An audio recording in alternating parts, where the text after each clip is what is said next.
What else you want to look out for? Emotional intelligence. We're starting to get into the advanced stuff. This is where you start to have your bar up. Emotional intelligence, which requires, I touched on it already, maturity. She's really got to show up able to follow your lead. She has to have the maturity, experience, exposure, which is where, again, that background, her history, that's a shortcut. Because if she's already conditioned to see a man and a woman in love, a good man and a good woman, a masculine man and a feminine woman in love, she's preconditioned, she's pre-exposed, she knows what it takes. She knows what it looks like. She knows both sides of the coin. She knows the value of both sides of the coin. She knows the place, the roles, the lanes, and she can fit into it. She wants to. She feels at home with it. However, if immaturity is showing up, you are going to lead, you are going to teach, train, condition, show her how life on your campaign looks so that she can cast her vote for you and follow and submit. And inside of that, you have to understand it's not your job. As they say, don't save them. You ain't got to do it for everybody. That cookie they putting on you, that booty they shaking in your face, the beautiful smile, whatever it is that draws you in, not that picker. Sit back, have fun if you want, by all means.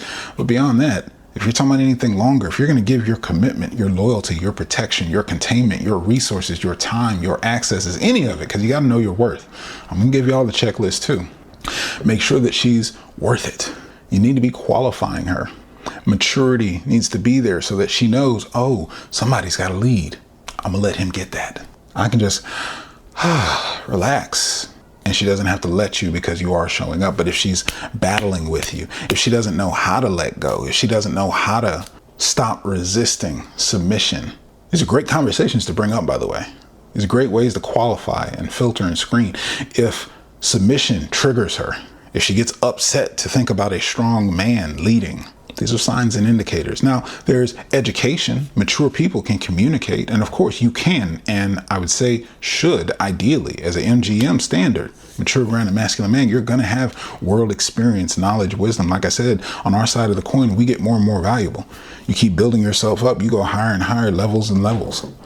So with that, you should, by design, be bringing something to the table, something you can impart, something you can teach, something you can guide her through. That is taking the lead. If she's ready to take that on, that's another green light. And the last two things, emotional intelligence. This is tricky.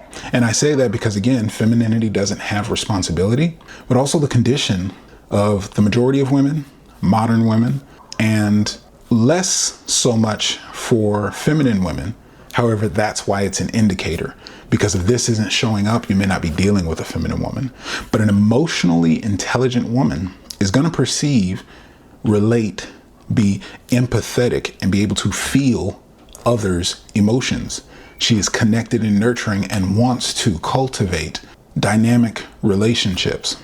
I've even heard, women are more anxious than men. They stress out more than men. Why? Because they have an innate need by natural, their womb, to create. And that first early childhood, caring for, pouring everything into, having something to fix and work on, is where the maternal instinct, feminine intuition, is utilized. So inside of that, if they don't have that, now don't let them mother you, don't let them baby you, don't fall for that trap either. But if they can't work on tending to the relationship, they turn a house into a home. So when they cast their vote and when they get on board, they're seeing how you lead, they're seeing how you want things, they're understanding the rules and guidelines, and they want to fit in like a sheep to the shepherd. They want to stay inside this fence. They want to enjoy these nice, plush, relaxing, safe environment. And as soon as you give them that lead of what it's going to look like, they're nothing but excited and ready to get on board and ready to step into it and turn that house into a home after you lead it.